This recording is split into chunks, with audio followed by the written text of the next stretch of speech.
Okie dokie, I believe we are all the way live. Hello and welcome to my graveyard. I am your host of the evening, the Cemetery Man from Salem, Mass. Always taking names from candy ass, live on the color here with you on Grande's Graveyard. Happy Wednesday, everybody. I know it's very weird.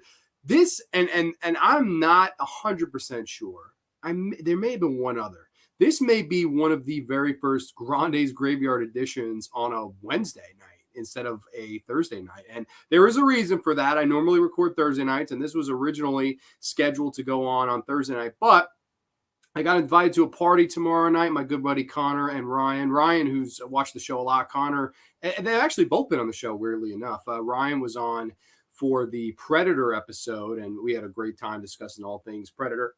And down the road, I'd like to get both of them on to talk about the Alien franchise. And I had Connor on for like scariest movie moments. We talked about some of our favorite scary horror movie moments and scenes and stuff like that. But they're throwing a big horror movie themed like party. And when I first heard this, I was like, yo, horror party on a Thursday night? Count me the fuck in. Little did I know it was going to be a midsummer themed party. So I was like, holy shit, like that. I don't know if everybody knows my thoughts on Midsommar. I was not a fan. I actually last week went back and rewatched the film for the first time since I saw it in the theater, and man, I still got to give it the excellent thumbs down. I just, man, it was not a movie for me. I do get the whole film, and I appreciate it a lot more than I appreciate Hereditary. I think it's funny. Like, I think it's a step up. I really do think it's a step up from his first movie, Ari Aster. I think it was a definite step up in the right direction. I still think there were some problems, some of the same problems that haunted Hereditary, but I thought he got some stuff right. He definitely got the look of the film, the atmosphere of that film. Some of the visuals are just stunning. I mean, great stuff. But it was when it came into like storytelling where, again, I think he kind of crumbled. And even though I do understand now more than when I initially watched it, the arc, the reasoning behind some of the directions that the story takes, I don't think it was executed as well as it probably could have been. And I don't know. I don't despise the movie like I despise Hereditary, but it's definitely, I think, not the greatest film. But they were like, hey, man, we're throwing a midsummer party, and apparently I'm going to be one of the big sacrifices. So the only difference is I don't think they have a giant bear suit for me. I'm not a ginger, and I'm not writing a thesis paper. So, and I'm not a douchebag. So, I mean, those are four things that are going for my advantage. But I get sacrificed tomorrow at the party, so it should be a lot of fun. I did also get some pickups in the mail from Amazon Prime Day that I figured I'd just share really quickly on here just because I got stupid deals on them. This one, first up, was $10. I kind of Spielberg 4K'd out here, and this was only $10. I know that this Blu-ray is at times gone for stupid cheap money, and I figured why the hell not pick up Jaws on 4K, which got this for $10. It was on sale. I was like, dude, that would be just a stupid 4K to own. So I'm excited. This is still sealed and everything, so I haven't popped this son of a bitch open yet. But this is Jaws to me is like the perfect summer blockbuster movie. And I always love to watch Jaws, around mid-July, late July, even early August. This is just a really great movie, probably the greatest shark movie of all time. And I was like, you know what? I get it for next to nothing on 4K, and next time I could watch it, I could enjoy the visuals and the look of the film even more. I was like, sign me up. So that was a really cheap pickup. AJ Zitro's in the house. What's going on, good brother AJ? I know you were prepping with the Crazies before, and I appreciate that. That's always much appreciated. AJ was watching a lot of films today. I was watching Goodfellas, watching the Crazies. He watched, I forget the damn name of it, Vinegar Syndrome. It was a devil film. We were talking about it on my lunch hour, but I forget the damn name of it. He recommended, though, there was some skin in it. So I was like, oh, dude, always appreciate the sleeves. King Nee Gorson, the Heezy. What's going on, Corey, good brother? How are you tonight? I know you've been editing like a crazy man, and I was like, my God, this guy's still going, and I still have to send you stuff to edit. So that's going to be a lot of fun.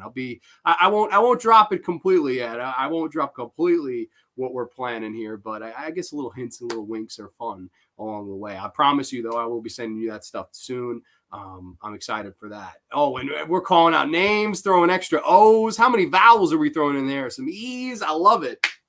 But one more pickup before we get into the main reviews. I also got in on this deal for the Prime Day, and I nearly shit my pants when I saw this. This set usually goes for around $75, $80 on 4K.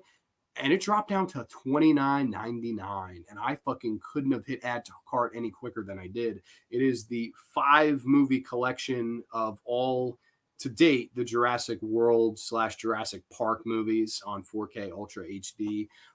This is really cool set too, because I didn't realize this was going to come with this. See, you do get the 4Ks, all 5 movies on 4K, and it is individual discs, which I really appreciate. I fucking despise putting more than one movie on a disc. I really do. And cool enough, they did do like different artwork and stuff like that for these.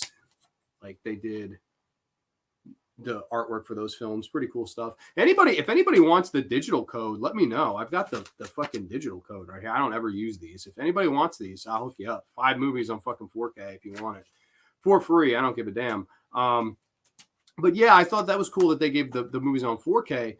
But the coolest thing, they also gave me the 5 movies on Blu-ray as well. So really cool set here where for instead of $80, I saved like $50 and spent $29.99 to get, 5 Jurassic Park movies all on spectacular 4K HD and 1080p. So I figured can't beat that, man. I thought that was really cool. And believe it or not, I only own a VHS copy of the original Jurassic Park. I do not own any of the other films until yesterday, which I think is pretty nuts. I'll be honest with these movies.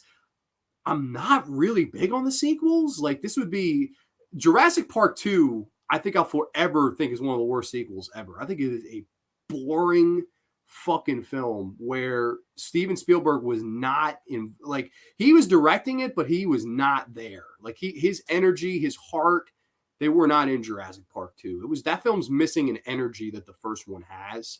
And it also has that shitty scene where gymnastics beats velociraptors. And I nearly had a brain aneurysm when I first saw that as a kid. Even as a kid, I hated Jurassic Park 2. That goes to show you. And I like shit like Halloween 5. Like I would think it was like a top 10 movie when I was a kid. So, I mean, that goes to show you something. Part 3, I always really liked. I think Part 3 is the most underrated sequel because everybody hates it. And I think it's a fast-paced dinosaur movie where they pretty much just cut out all the fat. And then 4 and 5, believe it or not, will be first-time watches for me. I have not watched Jurassic World or what's the other one? Jurassic World Fallen Kingdom with Chris Pratt in both of them. I have not seen either film. So I will definitely be giving those a watch for the first time. I'd like to revisit them all just to see how the transfers go. Because it's funny, I've only really watched the original on that VHS transfer. So it's good. This is one of those 4Ks that might blow my fucking skirt up, man. But I don't know, just a cool pickup. I wanted to share these 2 on 4K. Couldn't beat it. I was like, damn. Like, and I literally like less than $40 or yeah, it was $40 plus with tax, but you can't beat these pickups. I thought these were stupid. Let's see. Okay. Corey says, I'm swell, winky face. I wink back at you, buddy. No rush, brother. I'm setting up new audio software. I've been up for 32 hours. Holy shit, man. Get some rest. Are you crazy? 32 hours, man. Dude, God bless you, man. You're a hard worker. I love it. Hello, I couldn't miss this. Romero is the fucking man. Dude, I fucking agree with you. I'm so excited to go balls deep on Romero cinema with y'all tonight. I'm fucking super excited. I'm just trying to fix my sleep schedule. That's why I'm up still. By the way, LOL, awesome Jurassic set. Yes, I'm excited. I also know, I think he's your good buddy, the Trash Picture Show. He's doing like a Jurassic Park retrospective and doing commentaries for each film. That's really cool. I was thinking because I hate Part 2, I might put his commentary on while I watch Part 2 because maybe it'll get me through the film and I'll enjoy it more. Like, I don't know. I need a commentary for it needs something to distract me because Jurassic Park 2 is like the bottom of the barrel to me. I hate that fucking movie. Easily Spielberg's worst film. Oh man, Jurassic was so huge back in the day using a brand new thing called CGI. Yes. And I will say the one thing I appreciate about at least the first one more than the other 2 was they did use a lot of practical, like the Raptors scene where the clever girl, that's practically done. And the slit. And I always, and to this day, unless, and if feel free to spoil for me, if this dinosaur is in 4 or 5, please spoil it for me. But why did they ever get rid of the venom spitting dinosaur that kills fucking Newman from Seinfeld? Like, why did they kill it? Like, why did they never bring those venom acid spitting dinosaurs back? What were they called? The Dilophosaurus? Was it something like that? I forget. But that is one of the scariest death scenes in the history of films. And I don't know why they never decided to bring that dinosaur back. Unless it is in 4 and 5 and I just completely missed. But I don't know. I had to change my avatar for the show. It seemed appropriate. Yes, change it to Bruiser. I love Bruiser. Another one, man. We'll talk about a Romero film that deserves a Blu-ray. That Bruiser's probably number 2 behind one of the movies we'll be talking about here tonight, because there's one that definitely deserves one. Ty Junebug Films in the house. What's going on, good brother Ty? Hope all is well with you on this Wednesday night. Aiden Babber says Jurassic Park 2 is a soulless cash grab. Yes. It's not a soulless trench coat, which I like. It's a soulless piece of shit. I hate Jurassic Park 2. George Romero, such an underrated director. Dude, probably my favorite filmmaker of all time. Yep, he's been going off with really good stuff too. He did have Trenchy on, funny enough, for a show, and I thought it was really cool that I was like, oh man, this is really, really nice. And he made a cool promo video for it. So I figured that's the best way to go back and rewatch part 2, because I don't like the film, and maybe a fun commentary will make me just get through it even better, because it is a long film. It's like 2.5 hours, and there's no reason for it to be, but it is what it is. When I get there, I will definitely probably be turning on that commentary just to sort of clear my head. Because dinosaur fanatics got so pissed off at Steven Spielberg and Michael Crichton because those acid-spitting dinosaurs don't exist. Fuck the marks. Those are the coolest dinosaurs in Jurassic Park, and for some reason they're not in any of the sequels that I've seen. At least they could be in 4 and 5. I don't know. I've not seen 4 and 5, so I will cross that bridge when I come to it, I suppose. But I definitely, I was like, you know what, $30, I'm saving 50. I was like, I gotta snag this, considering I don't own any of the sequels, and my copy of the OG is a little bit outdated to say. I mean, it's a VHS from the 90s, so I figured no harm, no foul in a double dip there. I don't mind a double dip if I have an older edition. But we're about 12 minutes in. I guess we can get into the main topic of the evening. Of course, I always like to pop open a drink before we get the show underway. And George Romero, little known fact about him, and don't ask me how I know this, but I know this. His favorite drink in the whole wide world was Fanta. And I believe his favorite was strawberry cream Fanta, which to my knowledge does not exist anymore. If anybody can tell me for a fact, but by me, that doesn't exist. There's strawberry Fanta, but not strawberry cream Fanta. I believe that was his favorite drink, but I got the next closest thing. It's an orange Fanta. Yes, I'm a big, big orange soda enthusiast, and I figured why not pop open a cold one for the legendary George A. Romero. I'm going to just turn this slowly here. Nice. Cheers to everybody. I usually say cheers to a nice weekend, but we're in the middle of the week, so cheers to a wonderful Wednesday night. Oh, man. I really like Fanta. I'm also a big Crush guy. Orange Crush soda is one of my favorite orange sodas. But Fanta is really good. Fanta is like a perfect summer orange soda for me. I love Fanta, man. A lot of people have told me my filmmaking style reminds them of George Romero. That is completely unintentional, but I'm honored. That's the highest honor you can get, man. And I mean, we can look into his career here, because I wanted to sort of run through In Between Night and Dawn, and that's where the 2 films that I'm going to spotlight here tonight. But I figured why not mention the films that came out in between those? I mean, even before then. And Night of the Living Dead, after that came out, Romero completely didn't want to be typecasted. He was like, let me get away from the genre. He pretty much stiff-armed the genre, and he didn't want to be typecast as the horror guy. And I understand that a lot of filmmakers immediately, after they make something successfully done in the horror genre, a lot of them just were like, holy shit, I got to get away from this. I mean, there are others that haven't, whether it be Tobe Hooper. He couldn't wait to make another horror film. Same with John Carpenter. He couldn't wait to make another horror film. But he did venture out with movies like Elvis and stuff like that. But I think it was really interesting for Romero to kind of step out of the genre and step into a film from 1971 called There's Always Vanilla. I do not own this. I know Arrow has done a re-release of that Season of the Witch and one of the films I'll be talking about tonight, The Crazies, on a 3-pack, and it's literally called Between Night and Dawn. But the problem for me with that set is you're missing the best movie between Night and Dawn, and that's Martin, which I don't get. There's no reason to get that set if Martin's not in it. That doesn't make any sense to me. But I digress. There's Always Vanilla from 1971. I'm going to briefly skim over this and Season of the Witch. I'm not going to go too in depth because I didn't rewatch them for the show. I've seen this film. It's a poor film. It's a very poor film. However, the only thing I could say about it that I do enjoy is Romero's editing.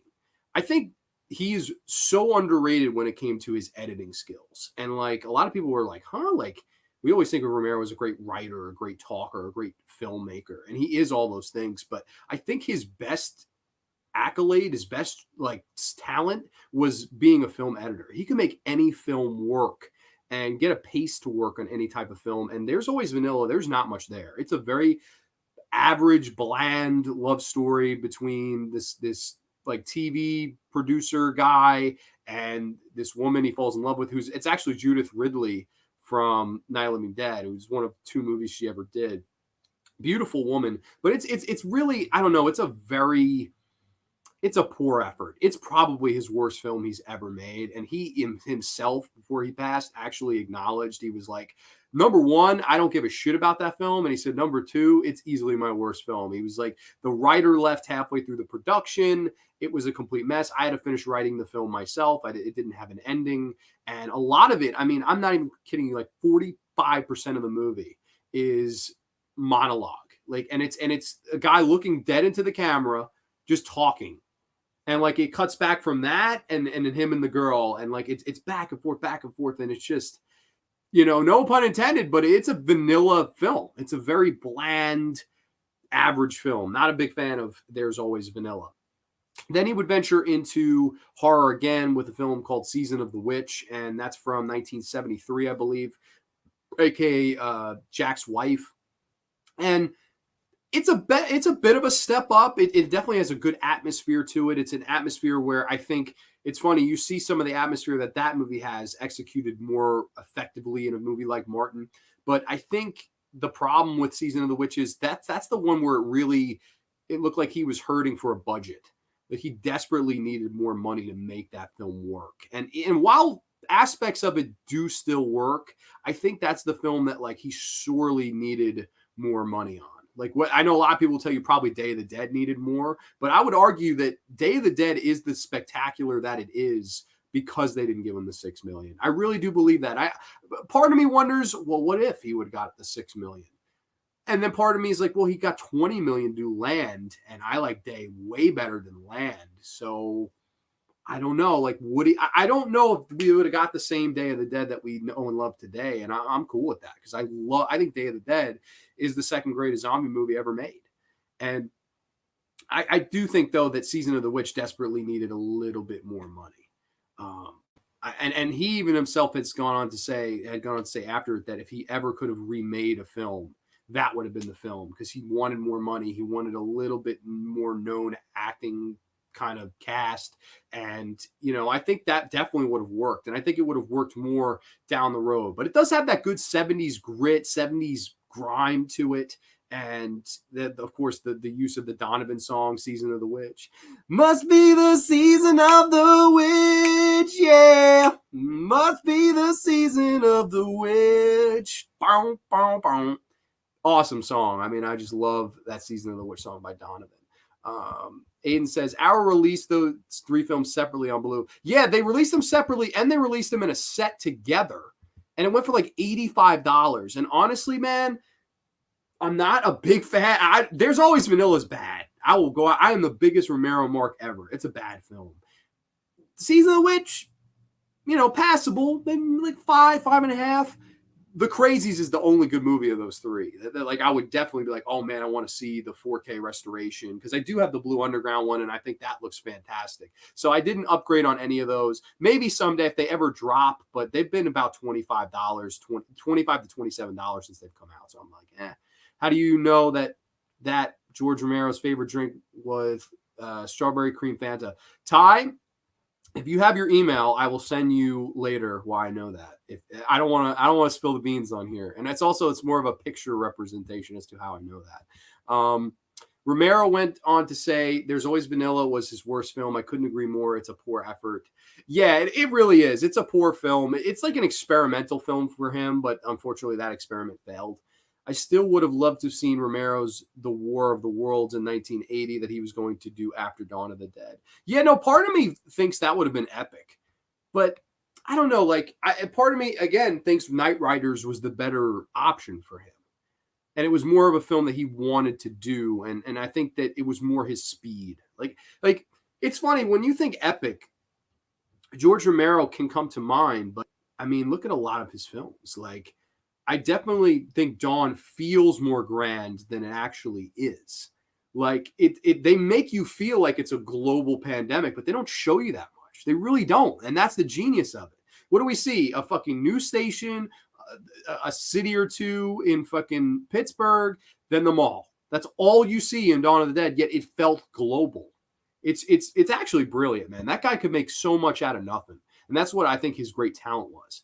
And one watch, it shall get. Oh, yes, let's get it. Imagine if Day of the Dead had gotten a crazy modern budget of $100 million.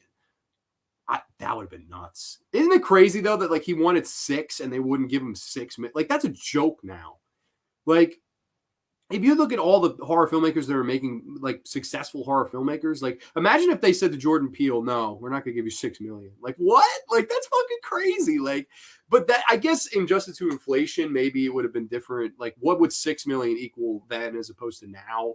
Like, maybe that would change the answer a little bit. But still, I mean, that's just like, nobody would decline Jordan Peele. Nobody would decline Ari Aster or fucking Eggers or those guys. Like, they definitely are going to get the money they want to work with. Whether they're working with an independent studio or a big budget studio, they're going to get the money they want to work with. It's just crazy to think that they were like, no, we're stingy with it. But that's the way Romero's been. His whole career, I feel like he sort of surrounded himself with producers that were sort of lesser than him, like whether it be Richard P. Rubenstein, who I don't think the most of it all. I mean, he's the reason that we can't get Dawn of the Dead and Martin, the great special edition releases from the United States. I think that's kind of lame that he's holding those films ransom for absurd amount of money just because. And I don't like that. I really don't. That's greed. And it's an ugly side of Richard P. Rubenstein. It's a shame. And then Salah M. Hassanin, who that was the reason George didn't get the 6 million. He didn't want to do a film that was unrated and give him the 6 million. He was like, I'll give you 3.5 million. You can make the movie you want. And that's basically what ended up happening. That's why Day of the Dead didn't get the $6 million budget. He wanted it to be R-rated only and not an X. And that was the big kind of clash in styles there. And unfortunately, that's one that Romero kind of had to eat shit on. But he still made chicken shit into chicken salad. And that's, again, why he's great. Special effects, the cast, he wanted Charlton Heston, Tatum O'Neal, Walter Matthau, Kirk Douglas, Henry Fonda, Olivia Newton-John, and Pink Floyd. Holy shit. That would have been fucking nuts. They estimated the movie would have cost about $100 million in 1980 money. That's fucking wild. Holy shit. I didn't know that whole cast. That's pretty crazy. Okay, I got you. I'll send you the picture later as to how I know that. But yeah, wow, we're about 23 minutes in. I'm sorry. Season of the Witch, average middle of the road movie. And then he would follow up Season of the Witch with a lesser talked about film. And what I'm rocking the t-shirt here, T-Shirt Joe over at fastcustomshirts.com. One of the nicest, most humble people I've ever had the pleasure of meeting and talking to. Just the coolest guy. Sells some really, really affordable t-shirts. I got this son bitch back in middle school for about $10. Like, you can't beat them. I like this little pink text here, and then it's just the theatrical poster, if you will. But it is none other from 1974 or 1973. I forget, always forget the damn year of this. This is 1973, it says on this Blu-ray. So, I mean, I guess we'll go with that. From 1973, it is none other than George A. Romero's The Crazies. Rewatched this on Monday night in honor of show prep. This is a really, really underrated George Romero film. And I would look at this in a lot of ways as the great precursor as to what Dawn of the Dead would go on to be. And there's a lot of things that make me say that. Number one, it's a very similar type of movie where it's not a zombie movie. It's more of an infected people movie. And basically what happens is, this small town, Evans City, they get infected with this Trixie Virus, which is actually also the alternate title. I think it's codenamed Trixie. That's the alternate title to The Crazies, which I think The Crazies is a way better title. But they get infected with this Trixie virus. It was this plane that went down, and all this virus kind of spilled into the reservoir. And anybody who drinks the water in the town, unfortunately, starts to turn slowly but surely crazy. And the film has just a really powerful opening of this little family. It's a little girl, little boy, and he's playing pranks on her. And you see all of a sudden the father starts just throwing furniture around, and he pours kerosene on the ground, and you start to get the idea he's going to burn the damn house down. So the little daughter, she runs over to the mother, mom, trying to wake up the mother, pulls the blanket off, and the woman's just covered in blood. She's dead. And the little girl just like sees her mother just fucking gushing blood. And then, of course, he sets the house on fire. And then while the fire is burning, we get our opening titles, The Crazies. That's how you open a film. And right then and there, I remember when I first watched this, I was like, oh, man. I remember I leaned up. I was like, oh, man, I am in for it. Romero is just absolutely blowing my mind right now. And we follow our two lead characters. They're not the greatest. One of them's played by Lane Carroll. They're very middle-of-the-road characters. There's not much to them. They're not like on any level of the Dawn of the Dead characters, but they do what they have to do to kind of carry the film along, and you do root for them. They're a likable couple. They're one-dimensional characters, but they don't have to be much else than that. And you also follow these people in the military trying to figure out how to contain this virus. So they kind of try to border off the town, and we follow our lead characters as they're trying to kind of be on the run from the soldiers and stuff like that. While the military and the government, they're trying to figure out an answer to the problem. And they call in Richard France, who, if anybody remembers from Dawn of the Dead, he's the guy with the eye patch who says, dummies, they must be destroyed on sight. And we have to remain logical. It's that at the end. Richard France is the second coming of Christ. I love Richard France. And this one, he does not have the eye patch, and he plays this fun kind of scientist character who's trying to come up with the antidote for these crazy people. We follow him, and he's trying to like figure that out. And then, a lot of this film though is Romero's sort of social commentary on the Vietnam War. And you have a lot of distrust between the civilians and the soldiers. And it's amazing how much ahead of its time this film was, because you watch this, man, and you kind of think about what just went on over the past year and a half with this whole coronavirus. And, it was really, in our case, it was the civilians versus the government. And I can't tell you, every single day of my life, I hear the fucking governor's name mentioned, and what, this stupid bastard, or this the dumb of a bitch. And, you hear a lot of people talking about it, and like you had a lot of distrust. Should we trust what these people on the outside, the higher ups, are telling us to do, or should we fend for ourselves? And you look no further than this movie for that. And that's the thing with George Romero. I know a lot of people sometimes say, oh, the political commentaries, they can get a little bit much at times. And I can see that. I definitely, trust me, there are a lot of films I feel that way with. This is just not one of them, because it doesn't get in the way of the movie being entertaining on its own two legs. And that's my big thing. Like, you can have social commentary in there. Is there social commentary in Dawn of the Dead? Yes. But once again, there's the theme of consumerism, but it's still a fun movie. There's still a pie fight. There's still, Merry Christmas zombies and shit like that. Like, that's, to me, the disconnect is. If it gets in the way, then it's a problem. But if it's there on the subtext, I don't have any problem with it. And I really like the political social commentary of this movie. I do think it's well done and executed.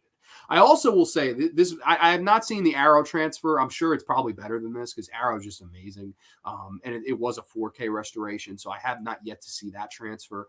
But man, I will have to say, Blue Underground, they cleaned this up nice. I remember the first time I saw this film, I watched it on YouTube. I streamed on YouTube. One of those back in the days with like 240p, really bad quality. And I remember buying this Blu-ray being like, wow, like I have not seen the Crazies until I saw it in 1080p.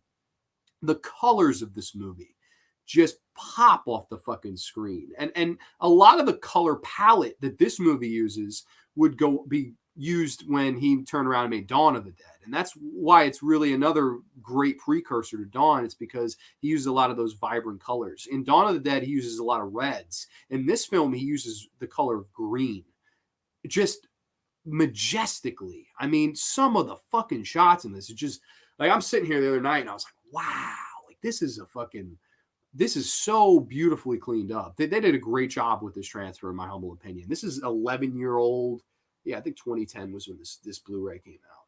Yeah, 11 years old Blu-ray, and it's still, I mean, you would have thought it was made yesterday. That's how good of a Blu this is. I don't know if anyone has seen the Arrow transfer. Let me know. Is it much better than this? Because I'm a picture audio quality freak. Like, I really like when something's cleaned up right.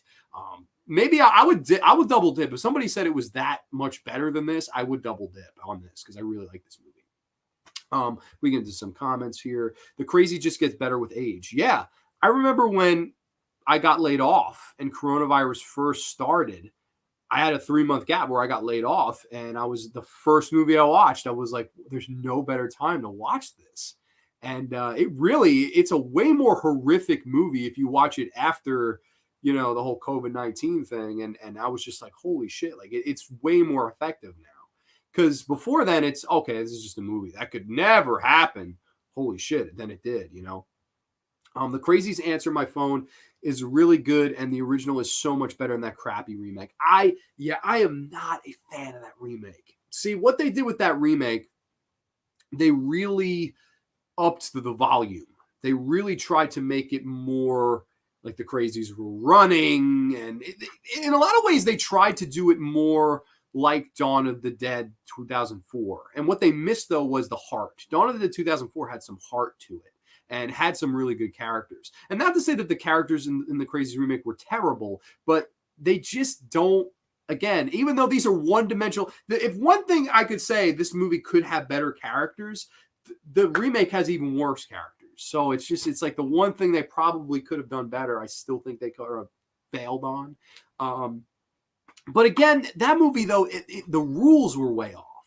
Like, there were some crazy people that were crazy, like the Crazies in this. But then there were some that were like, they were articulate and they could plan out what they were doing. Like, for example, there's one guy, like, the sheriff kills this guy, the first guy that gets infected, and his family is upset about it. They didn't know he was infected. Then they get infected, and, like, they form this perfect, like, villain plan to, like, take him and his wife captive and torture them. I'm like, if you're fucking crazy, like, you're not forming, like, this diabolical plan and, like, forming perfect sentences and, like, have that kind of anger or seeking revenge. I just thought that was a joke in that remake. I was like, there's nothing like that in this. Like, there is, I think, a really cool scene where there's this little old lady and she's knitting in the chair, the rocking chair, and this military guy who they've seen on the cover here. This has become an iconic look. And once again, using Dawn of the Dead, the Ken Foree and Scott Reiniger, the SWAT team design. I mean, it's the same mask. He comes into the room, though, and this little old lady, she's knitting, smiling, and he's like, come on, ma'am, let's go. And she sort of gets up and fucking stabs the shit out of him, like, out of nowhere. You're like, oh, shit, like, this old bitch. And then she sits right back down, like nothing's happened. Like, I thought that was really fucking, I was like, while it was horrifying, it brings a smile on my face because you never expect it. You're like, oh, look at this little old bitch. And it's like, oh, shit, she's one of them, one of the Crazies. I thought that was pretty well done in this. And I liked the look of the gore, again, like that vibrant Crayola red color. And it really, once again, it popped on this transfer. I really like that scene. I think about George Romero is he was subtle about his political message, unlike today's directors who shove it down your throat. Yeah, and a lot of people would argue with us, Ty, and say that this is shoved down your throat. I disagree, though. Like, it doesn't, in no way do I watch this and just roll my eyes and like, why didn't he just make a fucking documentary about the Vietnam War? It's not like that. It's really not. It's a really entertaining, good movie on its own 2 feet. And that's why I really appreciate this movie. We follow our characters, and one of them is actually Richard France. Not Richard France, I'm sorry. Richard Liberty, who would go on to be in Day of the Dead as Dr. Frankenstein, or Dr. Logan, if you will. And he plays a really weird character in this. Like, at first you're thinking, oh, he's kind of a harmless little guy.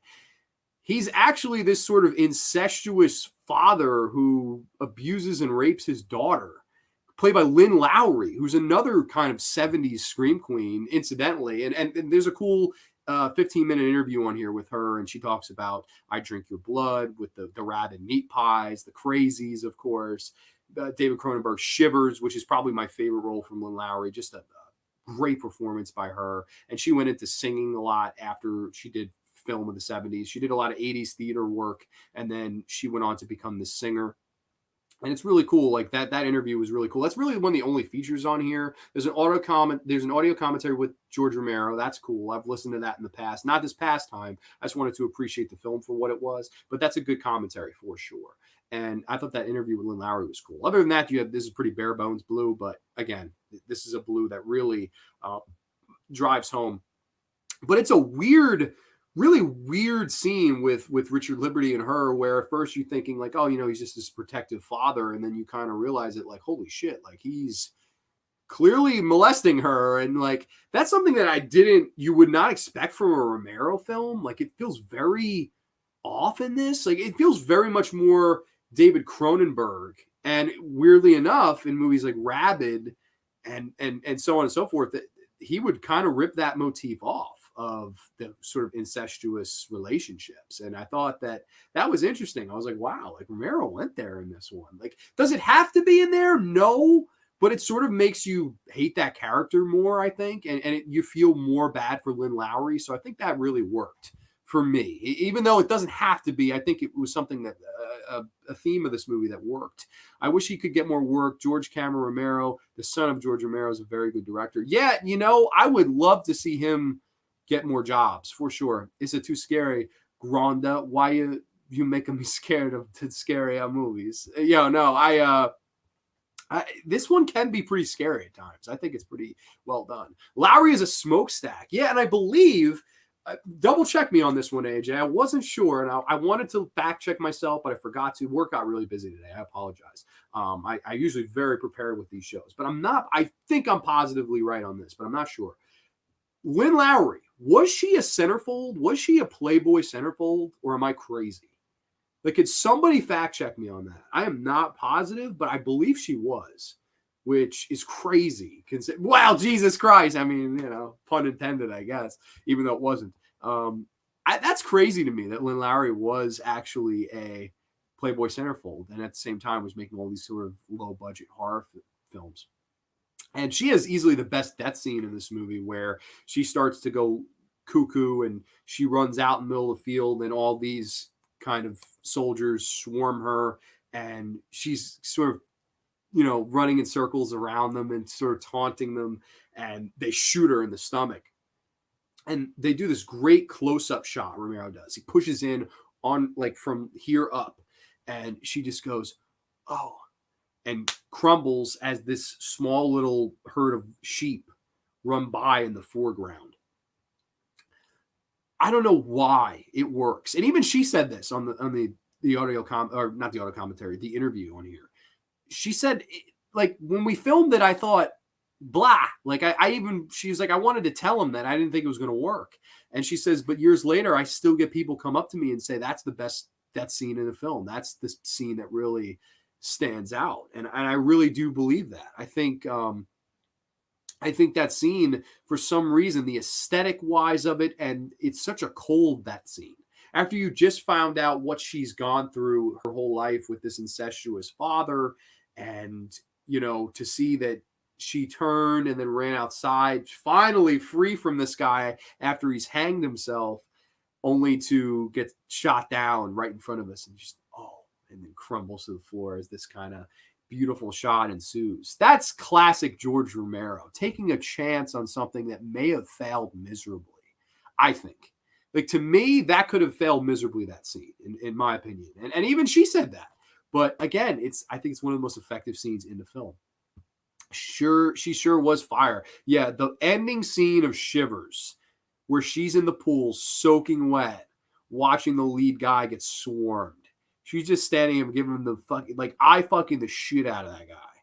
She had some nice fucking real yits too. Lynn Lowrey was hot.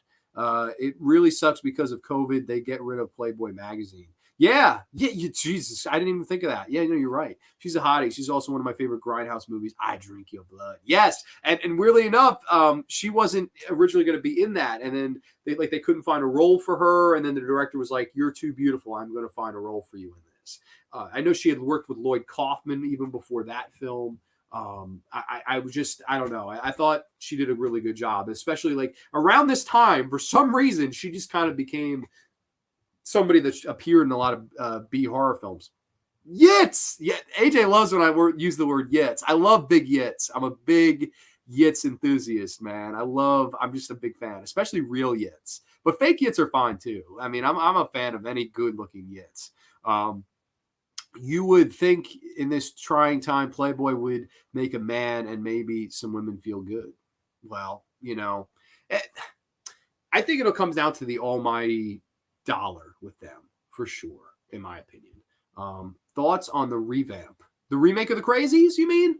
I did briefly talk about this. I'm not a fan of the remake. I'm really not. It's not. Is it the worst remake ever? No, but I'm just not a fan of it. I'm not. I think again. I'll briefly repeat. It completely turned the volume up. It's trying to be Dawn of the Dead 2004. It's not that movie. It doesn't have the same heart.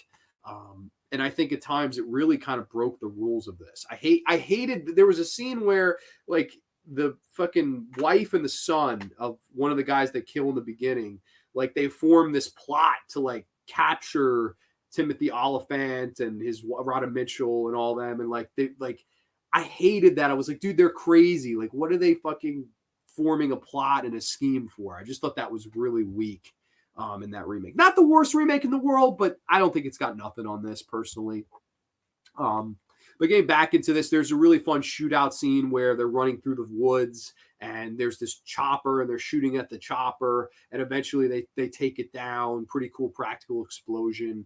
And I like that. That stuff again feels much more Dawn of the Dead, like just the shootout with the chopper. And then there's a scene where the friend of the lead couple, he knows he's infected and he's like, listen, I'm going to try to hold them off while you two make a run for it. And it made you really care about his character too. And where he fucking cleans house, he's blowing away soldiers left and right in the woods. And you finally think, you're like, oh my God, that was the last one. He got him. He shoots the last guy with a pistol because he runs out of ammunition in his rifle. And he kind of lays against the tree, looks, bam, it's the fucking side of his head just blows off. There's one guy behind him that just took his head off. Perfect, clean headshot. Thought that was, again, really like, it kind of lulls you into that false sense of, oh, this guy just may have survived this onslaught. No, not really. And that's the thing with Romero's earlier works too, whether it be Night, whether it be the Crazies, whether it be Martin. A lot of them are tragedies. There's not a lot of fun to be had. And even if you look at Dawn, where if he had originally gone with that ending where Ken Foree does shoot his head off and Galen Ross does stick her head into the helicopter blades, I don't know if Dawn of the Dead, my favorite movie ever made, would be as impactful as it is to this day. I don't know. I really don't know if that ending would have worked. And I would be willing to say no, because it really would have worked against the rest of why that movie works. Is it sad at times? Totally. But it's fun at times too. And I think that the beauty of Dawn of the Dead was the movie that he finally got away from this. Let's stop ending it tragically. Let's stop ending it on a downer. Whereas this movie sort of ends on a downer too, where you have our lead couple, you think they've made it, and you find out that the wife has gone crazy and the kind of military guys swarm them. And you're like, shit, like just when I thought they were maybe going to get out of this alive, it's too little too late.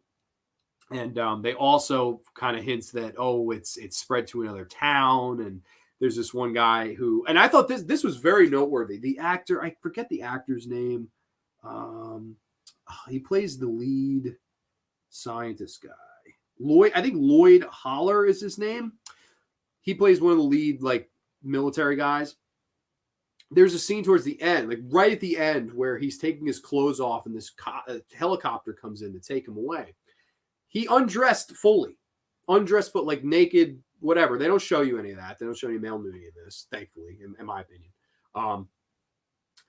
They shoot that. He gets on the ladder, and they play the credits, and they play that good song, "Heaven Help Us." Really fun fucking ending song. But he gets on this fucking chopper, and I'm thinking, okay, I got to do show prep research for this one. Apparently, there were some fucking marks watching this being filmed. And they saw, from the distance, this man getting naked and getting on this helicopter.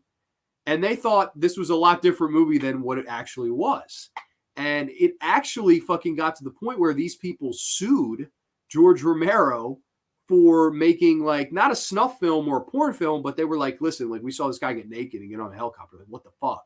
And lawyers had to be called in. It actually became a very serious thing for just a guy undressing, getting on a helicopter. I found that absolutely wild. I was just like, wow, like the little things you don't even see any of the nudity. You don't see it. I mean, the guy changes really quick, gets on the chopper, and they roll the credits. But that last 20 seconds, I mean, it caused quite a bit of suing to go on. And I just find that absolutely wild. Like, I was like, wow, I had to mention that. There's also, one more scene I want to mention here that I did brush over. Richard France, there's a scene where he creates the antidote, and he's going on. He's telling the lady he's working with, I figured it out. We're fine. I've got a vaccine for it. We're absolutely fine.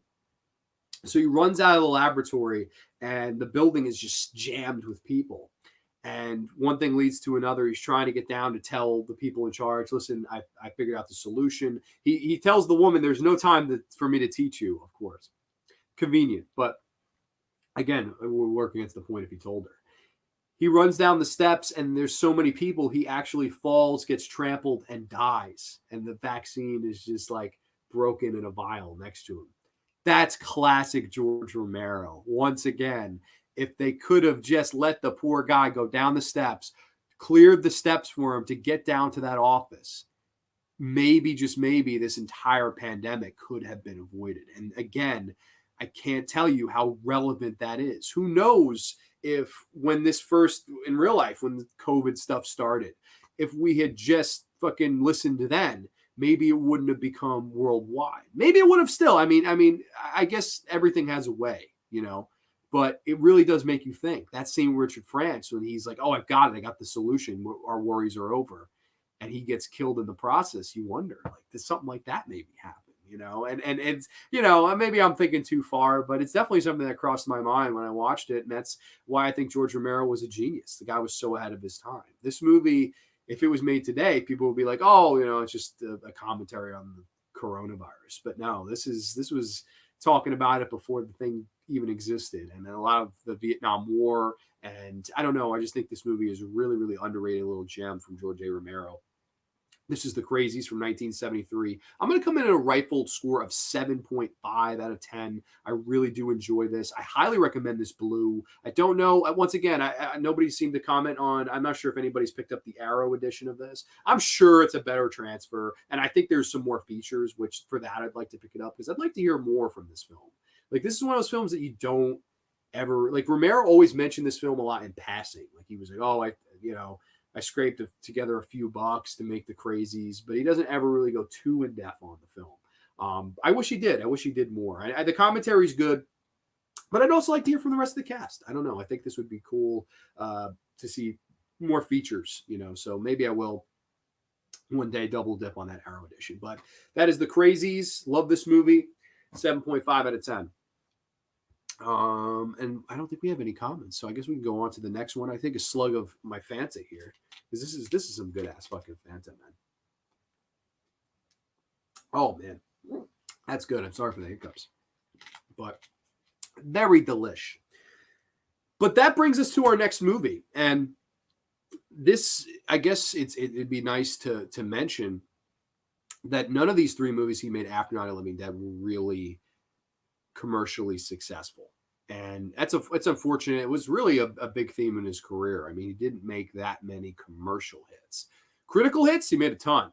Commercial hits, that's a different story. But this was really his last commercial. I wouldn't say it's a failure commercially, but it's not a film, again, that made too much money. This was the last film he would make before he'd make the commercial success of Dawn of the Dead. And what I like about this movie is there's nothing else like it. There really isn't another George Romero film like this, and there's not another movie in the world quite like this one from 1977. It is none other than George A. Romero's Martin. Great movie. A really great movie. I rewatched this last night for the umpteenth time.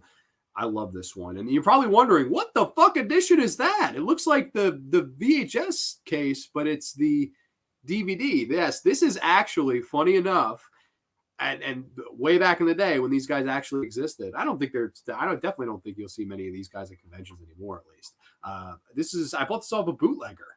This is a VHS transfer, over to a DVD. I'll open the case here.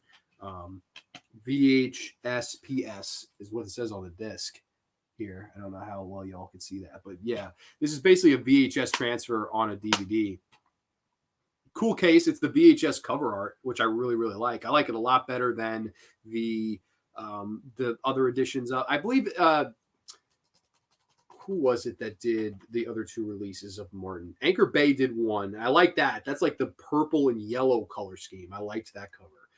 And then the other one I thought was kind of a lame. It was just like a razor blade. I think that's the most recent DVD edition in the United States, at least, of Martin. And it's unfortunate because that has a shitty aspect ratio. Like, you're better off watching this movie just because it has a better aspect ratio. It's actually in fucking widescreen. But George Romero's Martin, just a really underrated film. And I can read the old school VHS, synopsis here. Iconic cover art. Yeah, I really like this.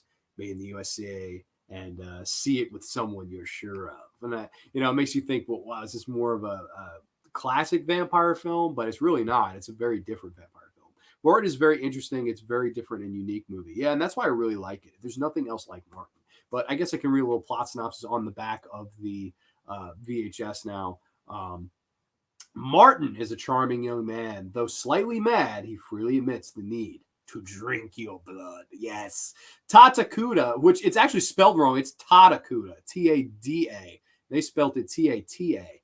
VHS fucking typos. You gotta love it. Well, we'll go with it. Tatakuda, Martin's stern old cousin, believes him to be an 84-year-old vampire by family-in-law. In the shame of his curse, it has fallen to Kuda to keep the boy Martin in his house. Determined to cleanse the boy's soul, Kuda warns Martin that should the vampire take a victim from their little town, he will destroy him without salvation. George Romero's Martin. I remember wanting to find this for years, and it's the tragedy that this movie hasn't really gotten a good release in the United States. There's no Blu-ray of this in the United States. There's a Region 2 Arrow release on Blue. From what I've heard, that looks good. But from the word on the street is Second Sight Films, who also put out the Dawn of the Dead 4K. They're, right now as we speak, working on a 4K of Martin, a special edition 4K. I really, really hope that the features discs are region free too, because that was bullshit with the Dawn of the Dead 4K. I fucking am pissed about that. Like, we'll never get over it. But Second Sight Films is planning the 4K release of this. We should expect it, if not late this year, early next year. So I'm excited. I really do hope they give Martin a good treatment and a lot of special features, because this is a movie that deserves it.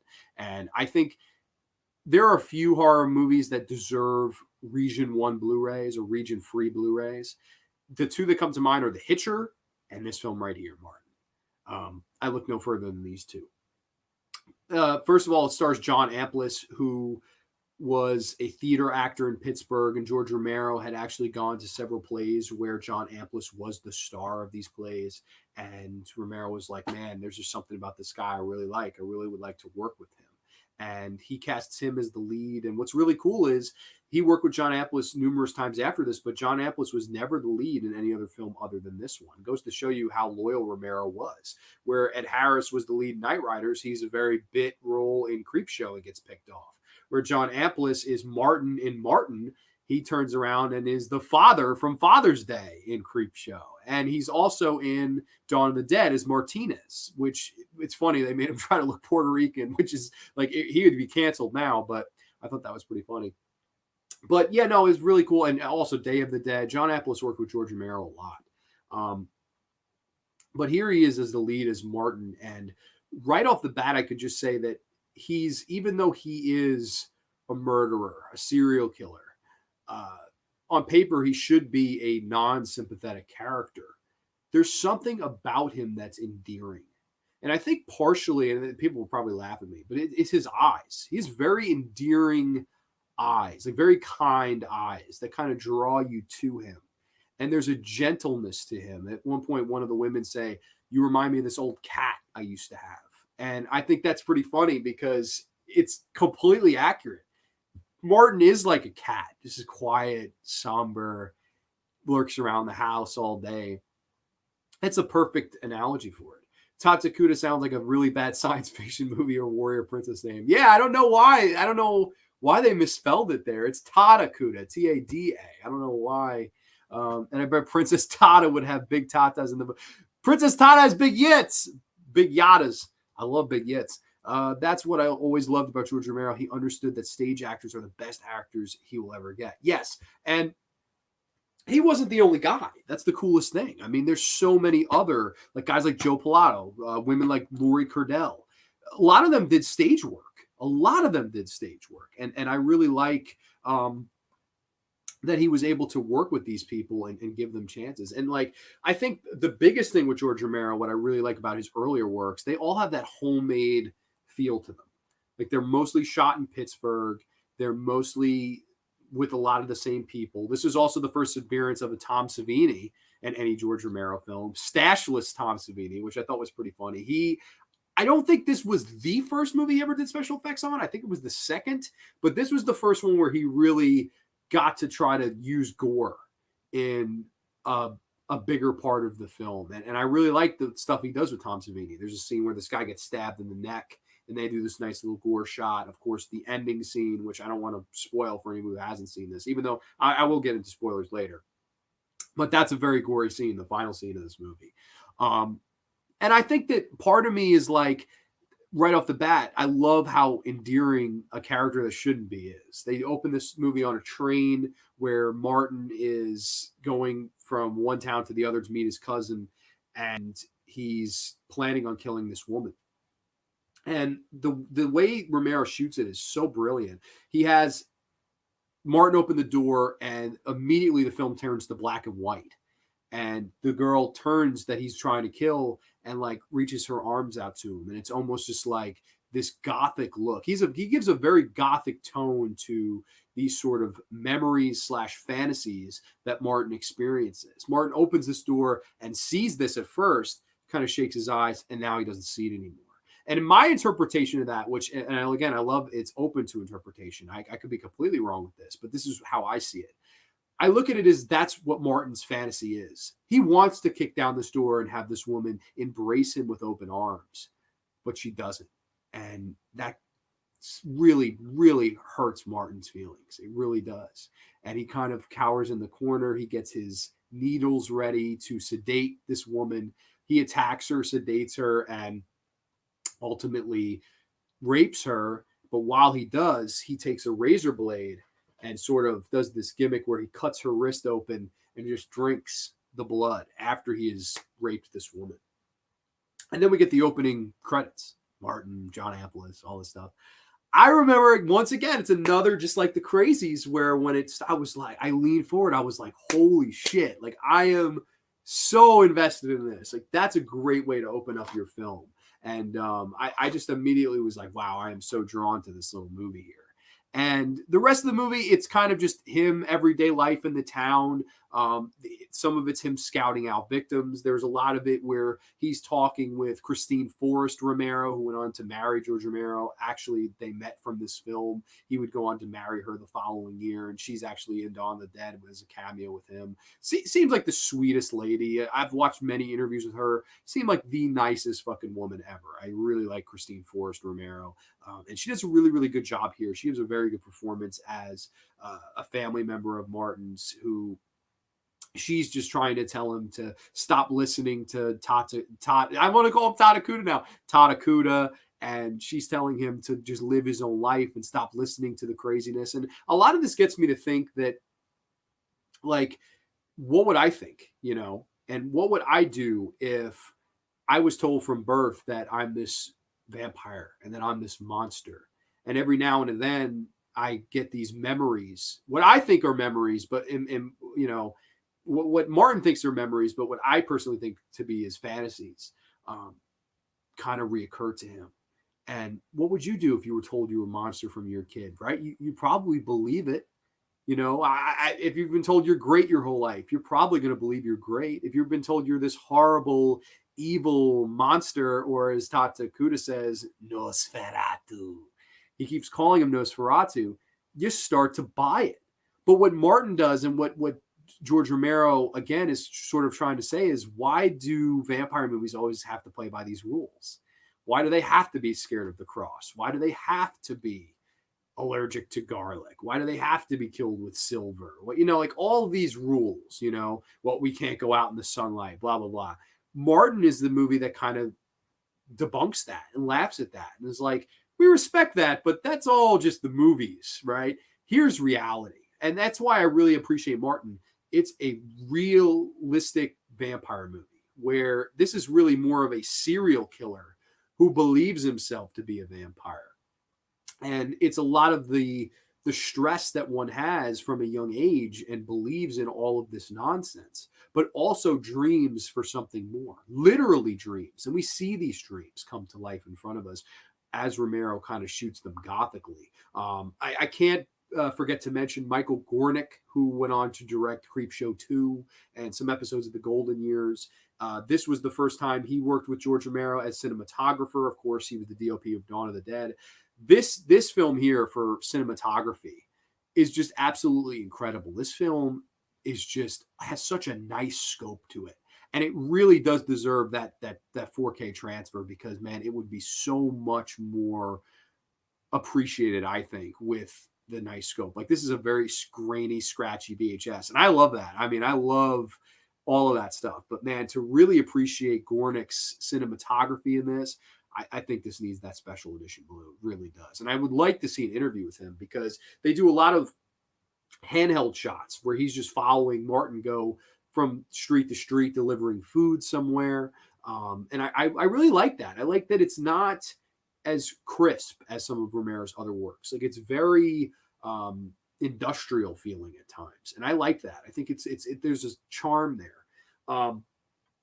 We get some comments here. Let's see.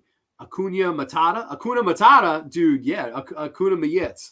The eyes are the window to the soul, and honestly, if you really want to make a villain memorable, make him have kind eyes. That way, the twist to find out that he's evil can grab you. Yeah, it's funny.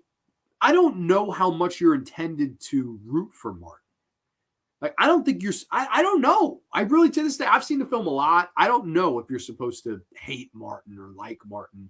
I think part of me feels bad for him, because it's just like, if I was told my whole life that I was this horrible, evil entity, and I also couldn't feel normal sexually, like a lot of the tragedy comes from how he feels about sex. Like, he always says that in the film that, I wanted to do it with someone who was awake. And he really does feel that he has to sedate these women, drain their blood, and that's the only way he can really get off.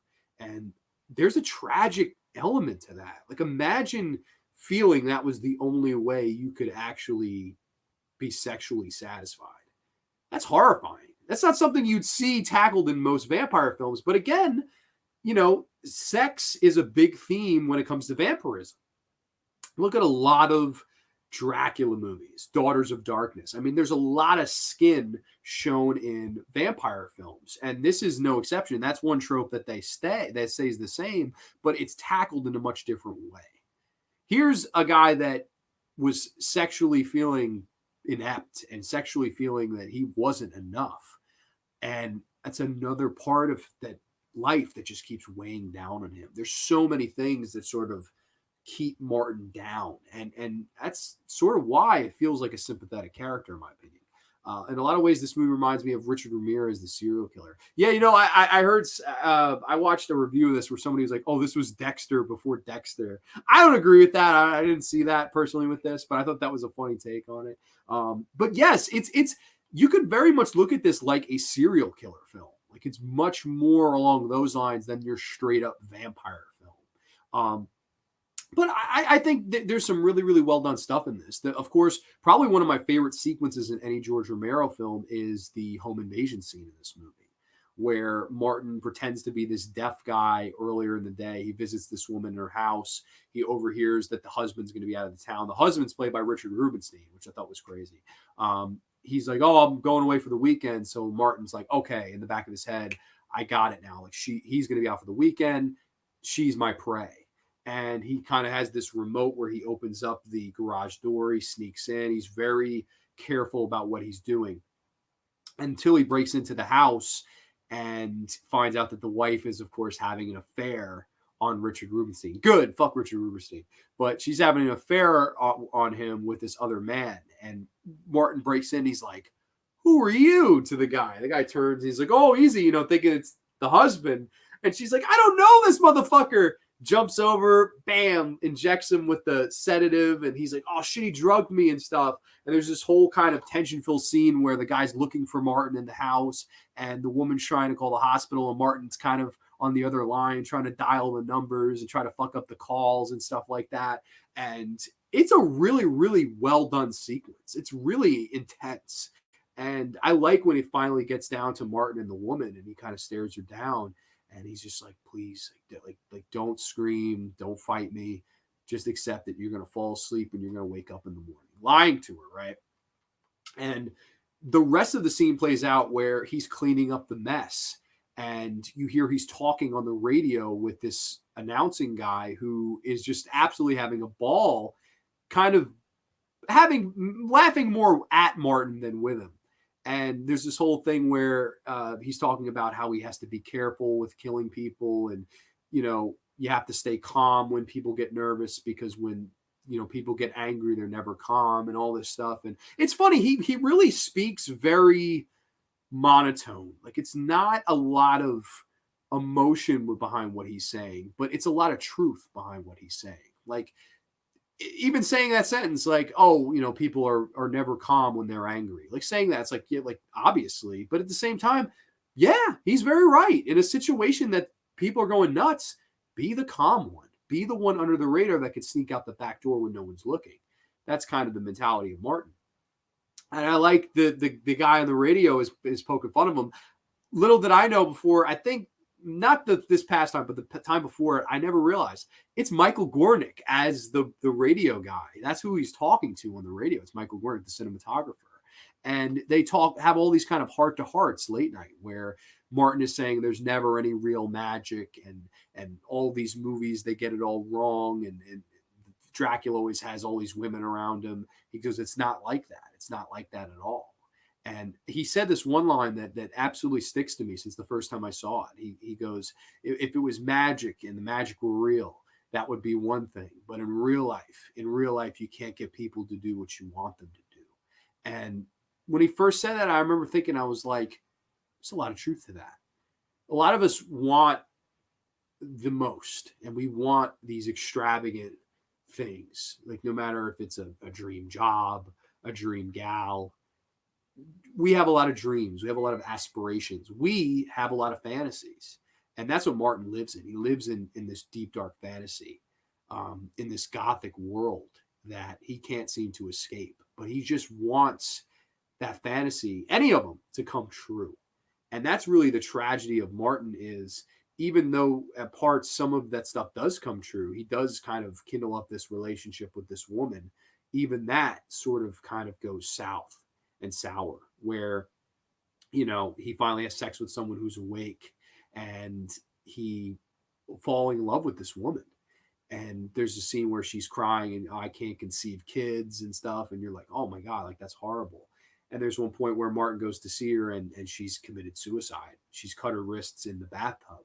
And of course that makes Tadakuda believe that he is raped and killed her, although that's not the case. It's funny how all the murders that he does do, he's not caught for by Tadakuda. It's the one that he doesn't do that ultimately leads to the final scene of the film, where Tadakuda, spoilers, big spoilers, takes a giant stake and, rams it through Martin's heart, just whack, whack, whack through his heart. And Savini does this great gore effect where the gore just kind of shoots up out the side.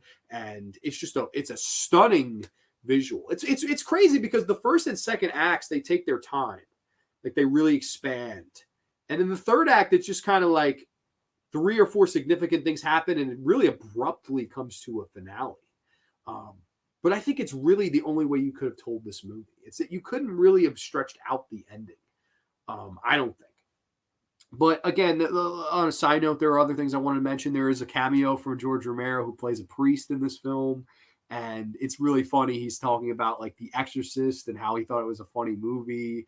And he's a big wine person in this. Like he's like, oh man, who made this wine? And he's eating dinner with them and stuff like that. And the old man's like, what do you think of the devil? And Romero's just basically just trying to brush him off. And, you know, Tadakuta's pissed about it. He's like, you don't take this stuff seriously? Like, what is your church going to think of you?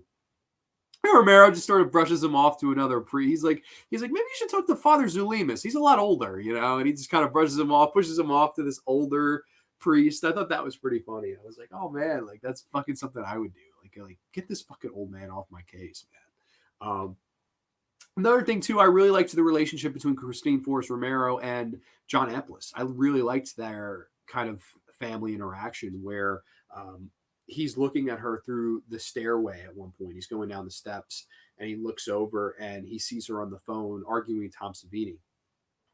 And he sort of looks and Gornick, again, Michael Gornick's cinematography in this is probably the best of his entire career. I love the cinematography in this. They have a shot of her legs and it's her talking on the phone. And then they cut back to Martin. He's looking and it's just like, he's so sexually frustrated that like he even finds a family member attractive. Like that's how sexually starved this guy is. And you feel a lot of tragedy in that because it's just like, I could not imagine feeling that sexually fucking frustrated to the fact where you're sedating total strangers and literally like looking up and down over your own family member. But again, they had a really nice relationship in this where she's telling him that, you know, don't listen to all these people and try to live your life and all this stuff. And she wants to leave and Tom Savini is her ticket out of town, even though she admits that it will never work with him.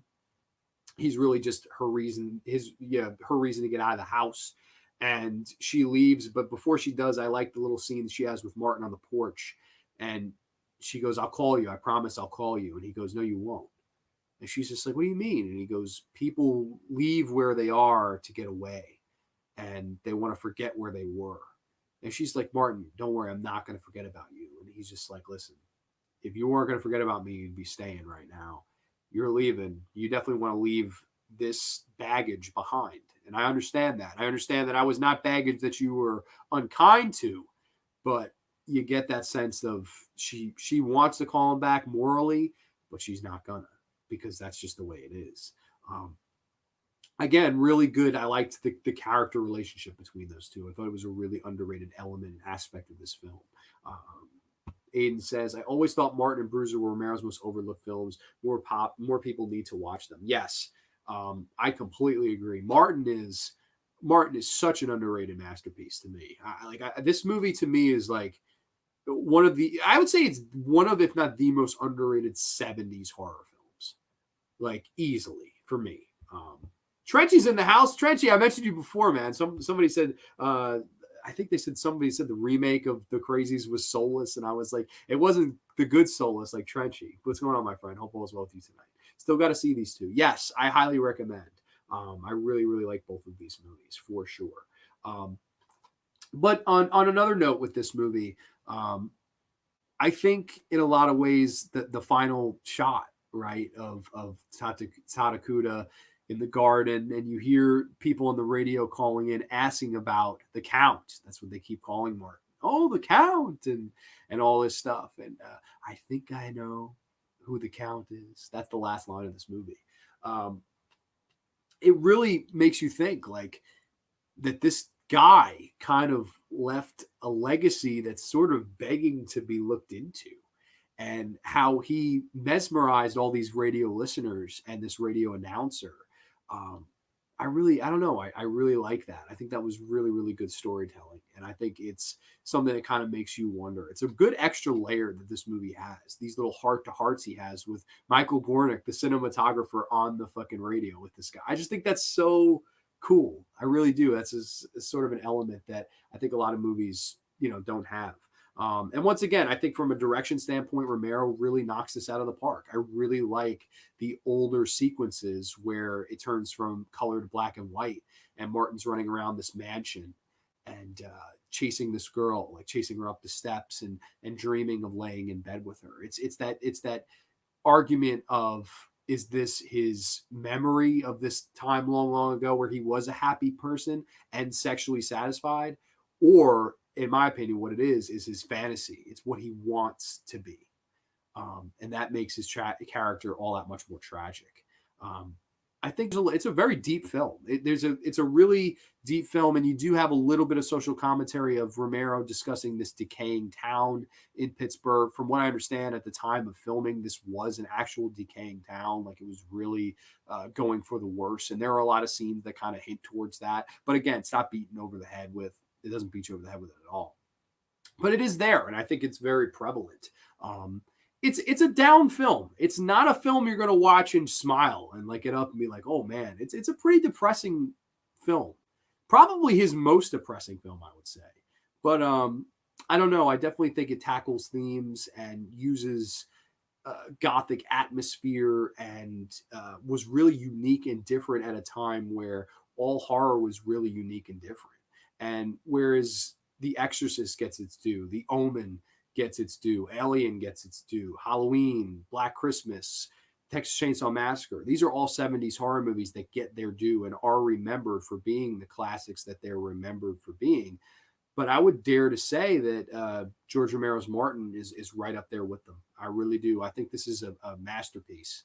A lesser talked about one, but one that I always go back to and I watch, and I'm just every time never let down. I think this is arguably his best non-zombie film. For me, it is. I think this is George Romero's best movie that doesn't have of the dead at the end of it, if you will. Even though this is quite better than a lot of those movies too, I will have to say.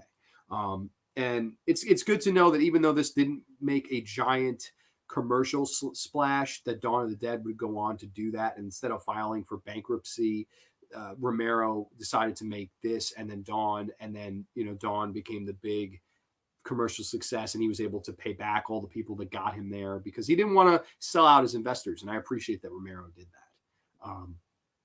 I don't know though. I love George Romero's Martin. I think this is a great film. Really, really big fan. I will come at the perfect score of a 10 out of 10.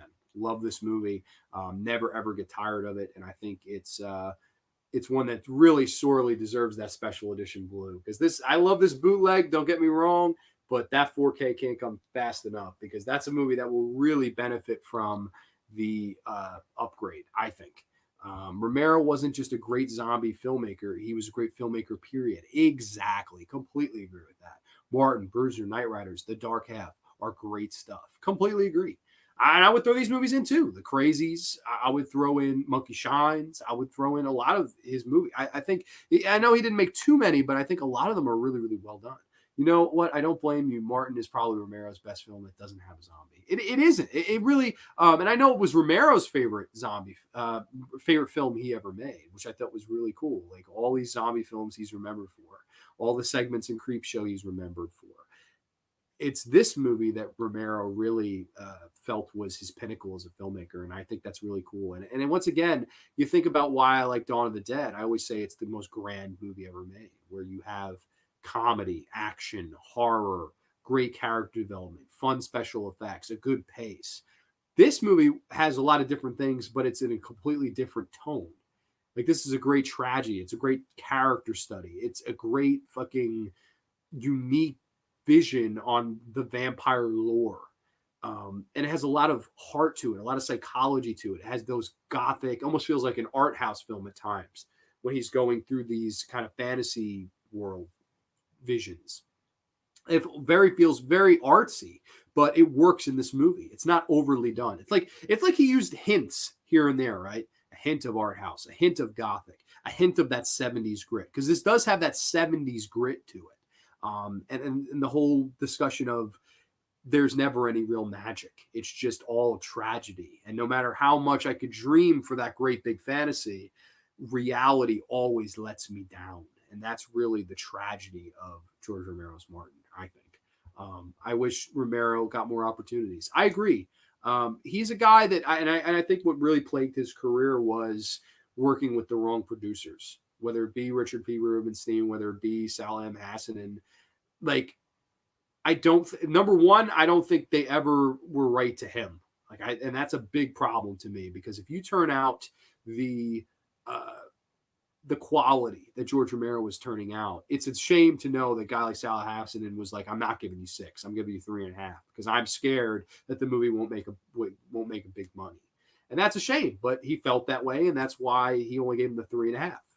That kind of stinks. And then we got Richard P. Rubenstein holds movies like Martin and Dawn of the Dead up in the United States, so we can't have special edition Blu-rays of this in the United States Region 1 Blues. That's a fucking, I think, horrible thing. And it's funny because it's crazy how loyal George Romero was as a human being, only to have so many of these producers kind of just sort of stab him in the back and not work with him on a level where they probably should have.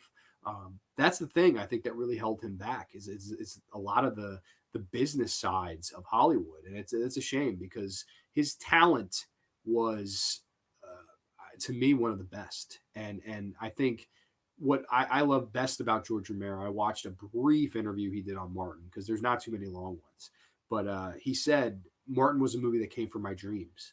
And I wondered what a modern day vampire would be like. And modern day meaning the 70s. What would a modern day vampire be doing? What would he be up to? And Martin is that film about that. And I really like his whole take on that. How creative is that? You used your dreams. You used your fantasies and your logic on an old school thing, and you put your new school spin on it, but still made it work. That can't be understated. George Romero was a fucking genius. The A for George A. Romero stands for A fucking genius. I wish Romero made more films, but he left us with a lot of quality films. Yeah, feature length, it's got to be just over 13 movies, right? So we go to Night of the Living Dead, There's Always Vanilla, Jack's Wife, aka Season of the Witch, The Crazies, Martin. I know the amusement park sort of counts now, although I'm not saying it. So we can have the amusement park, Dawn of the Dead, Night Riders, Creep Show, Monkey Shines, Two Evil Eyes, The Dark Half, Bruiser, Land's Diary, Survival of the Dead. So that's 16 feature-length movies if you count the amusement parks. It's really more like 15, because from what I understand, the amusement park's like an hour, like barely an hour, and it was like, whatever. I have not seen the film, so I can't really say. But you're right. He did leave us with a lot of quality instead of quantity. But it's films like this. Like part of me wanted to do Romero Marathon. I was like, man, I wish you could keep going. I was just like, I love what that guy did. I love that he always kind of wrote his vision and then figured out later, I'll find a way. He was never a guy that could really work with the mentality of, okay, now I have all these luxuries. Aside from Land of the Dead, he was never able to work with, I have all these luxuries. Now let me write around what I can do. It was more of, I don't have much. Let me write what I want to do and then figure it out then. I like that. There's just real guerrilla filmmaking and real inspiring to me. Trenchy says, I accidentally clicked on it twice. When you hear Romero, they just mostly talk about the zombie stuff, mainly the Dead trilogy. It's cool hearing you talk about his other work. Yeah, I definitely think these two deserve a mention. Like, this one I think is super underrated, and this one I think is his most underrated. I really like this. And I'll be honest, I like stuff like Bruiser. I know people make fun of the movie. I've been made fun of for liking it. Like, I remember on a message board years ago, I put that movie over. I was like, I really like the Misfits song in it, and I'm a big fan. I like Jason Fleming's performance, and I like it feels like classic Romero. I got so fucking shit on. I'll never forget that. I don't think the board is still around, that particular, but it would have been funny to go back and read the comments of that. Just people were like, you don't know your shit. You're a fucking idiot, blah, blah, blah. I was like, wow. Like, and somebody commented, that's one of those movies that Romero made, and keep making those zombie movies, Romero, which, there will always be people like that. If you don't like the film, that's fine. But it's just like, I don't get people that attack people for liking movies. I just don't get that. But yeah, no, I think he made quite a few. I think Knight Riders is a fucking great movie. Nobody really talks about it. I think George Romero was a great filmmaker, but I think the problem is he did not understand the business. Yeah, no, and me and Nate were talking about that with Paul Heyman when we were doing the ECW thing.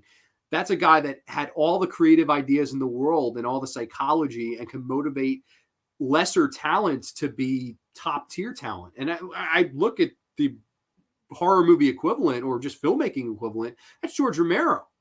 Let's take stage actors. Let's take the fucking fry cook from over there, put him in Dawn of the Dead, call him Flyboy, and you have one of my favorite characters in cinema history. That shouldn't work. It shouldn't work.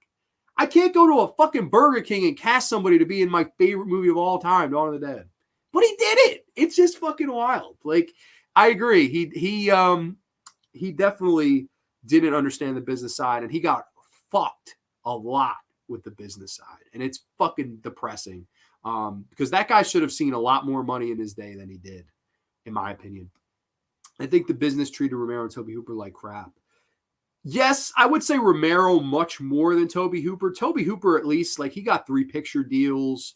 Unfortunately for him, it was with fucking Canon. Although I do love Life Force. I'm a huge fan of Life Force, but again, like, that's just like, of course, you know, John Carpenter gets alive films. Wes Craven gets alive films. Tobe Hooper, Canon. It's fucking, yeah, I guess you have a point there, but not, I don't think, even Canon, the better than Salah M. Hassanin, holy shit. And Richard P. Rubenstein. Got to check out the amusement park. Yeah, I've been looking forward to check that out. I honestly am waiting for just a Blu-ray of it. Like, just release a fucking can somebody please just do physical media release of that? Like, why do I don't know? It's annoying. Like, if I was an executive back in the day, I would say, why don't give George Romero one of the Friday the 13th movies? I wouldn't have done that personally. See, what I would have done, I might have given one of the people under Romero, like a Gornick, like, again, I know Savini went on to work special effects for the first one, but somebody like that, Savini, like somebody like that under him to work and do a Friday the 13th film. I don't know. George Romero doing a Friday the 13th film, I don't think it would have worked. It's not his type of movie. He never made a slasher movie. And I just don't, I don't know. Like, I don't think it would have worked personally. But Gornick, Savini, one of those guys directing, would have been all for it. Even, you know, even the Booba brothers, I think it would have been cool to see one of them do something with the Friday the 13th movies, personally. Bruiser equals Snooze Fest to me. That's perfectly fine. I can, like, if somebody hates a movie that I like, that's fine. Like, it's completely fine. I just, like, I remember that message, bro. Oh my God, I was attacked. It was just like, Jesus Christ. I was like, I shouldn't have said anything. But I don't know. That's the way message boards are. I guess you're sort of opening yourself for love and hate. But yeah, no, you're not alone in that. A lot of people fucking hate Bruiser.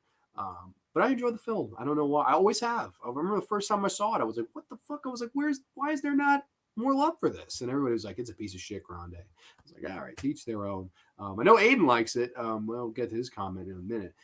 People shouldn't put people down for liking movies or disliking movies. Exactly. Yeah, like, okay. If there's something that, like, I have a guilty pleasure on, and somebody's like even I remember a few episodes ago, Corey was like, "Oh, Sleepaway Camp 2 is just okay." That's a joke. That's a fun joke. We all laugh, like, because Corey knows I'm a uber mark for those movies. Like, it's funny, you know. And he was kidding. Like, I don't like when people are just like, they personally attack you. I'm just like, dude, there's no reason for that. Like I made fun of Hatchet, but I never attacked anybody that liked the film. I think it's totally cool if you like the film. The same with any of those movies, you know. Like tomorrow, I said at the beginning of the show, I don't know how many people were here. When I was talking, I'm going to a party tomorrow. It's like midsummer themed, and they want to do me as a sacrifice, like as a joke, you know. Like, they want to put me in a bear suit or whatever. I don't know what they're gonna do, but that's the idea, because I didn't like Midsummer. So they want to just do like, oh, we're sacrificing him, blah, blah, blah. That's funny. That's fun. I didn't like the movie, but it's fun. Like, I don't know. It's just like, some people are just miserable, man. Bruiser is a damn good film. It has a fun dream quality style to it. And that white mask look was awesome. Also scores damn good. I like the psychology of that one. That's the one where I'm just like, wow, like this feels more 80s Romero, more 70s Romero. It just does. It feels old school to me. One of the rules of the business: know everything, but what you don't know, how your people, and surround yourself with people who you trust to help you do better. Yeah, and I think actors, he did that. It was just producers. He just seemed to always work with people that weren't the greatest to him. And that's unfortunate. It really is. That's really like I think of him more than anybody else from that golden era. That I can't really think of many that were treated any worse. I just think he really business wise got fucked a lot. Love Cannon Films. Those movies were the closest Japanese action movies in America. Okay, so yeah, and I'm sure you're with me on this. I hated that Cannon Films documentary where they just completely shit on that entire company. Like when I was talking about Canon before, I meant like more of along the lines of like if you're trying to make a serious horror film with Canon, odds are it's not going to work. Like you want to do a little cheese there. That's more what I meant when I was saying that. Like because Texas Chainsaw Massacre 2, it's a black comedy that works as a Canon film. If you tried to make Texas Chainsaw Massacre 3 as a Canon film, I don't think it would have worked. You know what I mean? Like it's just one of those things where it's like if you're going to have some fun with it, you're going to have some sleaze with it, you're going to go some action with it, Canon's the way to go. If you're trying to make a really effective, scary horror movie, I wouldn't say Canon would be my first pick. That's just me though. Yeah, it should be nice, man. I'm excited. I took it more as sarcasm and sort of making fun of it in a good way. And is how I looked at that documentary. Yeah, no, I sort of felt they were really being a little bit negative towards that. Like it was a little too much. Like I get, okay, you want to shit on Superman 4, okay. You want to shit on fucking, what was the movie with fucking Conan the Barbarian, Red Sonja. Like you want to make fun of those movies, okay, those are 80s cheese. But like it was almost like they put the whole thing down. Like they buried Over the Top with Stallone, which I really like that movie. Like they buried some movies I really like on that, and I was just like, yeah, like maybe it was sarcasm, man. Like maybe it was this. They meant it the same way I meant it just before, and it just came out the wrong way. Like I guess sometimes it's just up to interpretation. I could see that for sure, though. But yeah, I guess I don't know if I have too much more to say here on these Romero movies. I definitely recommend people go out and give these a look because I think they're awesome. This one, of course, I mean, unless you find this from a bootlegger, you're not going to find this particular with this case unless it's the fucking the VHS. But I would say wait on the 4K at this point. If you don't have an edition of Martin, wait on the 4K, and hopefully, fingers, toes, arms, everything crossed that they'll do a special edition because I really appreciate that personally. And the Crazies, it's cool. It's gotten this edition, which looks great, and then the Arrow one, which I think has more features and a 4K restoration. So that's pretty awesome. Over the Top is awesome. I agree. I love Over the Top. I really like that one. Thing is, my family were expert at that serious sarcasm voice, so I could pick up on that stuff. Okay, fair enough. So maybe that was their intent. I don't know. I remember watching it and being like, man, like, could they have said anything like positive about it? Like shit, like would it have killed them? But I don't know. I mean, it is what it is. But yeah, I guess that's going to be all for the graveyard tonight. It was fun talking all things George A. Romero. Oh, now shoot me the email of how you know that's his favorite drink. I will. I'll send it to you immediately. But yeah, no, I had a fun time doing this. It was fun to talk about some of the movies in between Night and Dawn, and I'd like to do director spotlights down the road too. I wanted to do one on Stuart Gordon for a while. That's one I really would like to do. I talked to my good buddy, the Elm Street Warrior. He was possibly going to come on for that eventually. Not next week, but down the road for sure. I think, if I'm not mistaken, is there a Friday the 13th coming up? I think there is, if I'm not crazy here. Oh, no, maybe I'm wrong. Oh, yeah, in August. Okay, August. We initially said, or at least months ago, me and Ty talked about maybe doing a commentary. Ty, if you're interested, maybe on in August, the Friday 13th in August, maybe we do a little Friday 13th commentary on here if you want to come on the graveyard for a night, or even do an episode talking Friday 13th. That would be fun. But yeah, we'll cross that bridge when we come to it. Thank you everybody so much for joining tonight. I had a blast talking all things Martin, the Crazies, all that good stuff. Trenchy says, great show, man. Stay frosty. Do right back at you. You stay frosty too. And yeah, so that's going to be all for the graveyard tonight. Thank you all once again. It was always a pleasure. And we will catch you next week. And enjoy the. I know it's weird to not say enjoy the weekend. It's on Wednesday. It's weird, but enjoy your weekend when you get there. How about that? Is that fair enough? I hope so. All right, everybody. Have a wonderful night. Stay frosty. Keep it creepy. And we will catch you next time only on the graveyard. Fanta charts.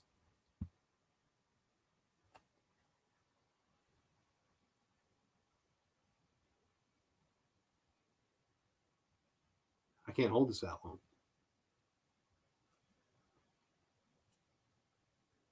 It's still going. It won't end my live stream. I think. What the fuck? Why won't it end it? Having trouble connecting? Please check your internet connection. What the fuck? I'm just trying to end the broadcast.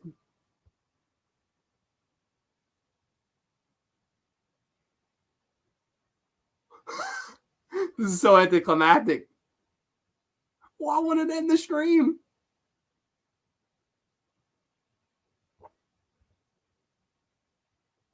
Am I still going? I don't know. Everyone may have left in the chat. I don't know. If I exited out, I think it would end the stream right here. What's this says I'm live?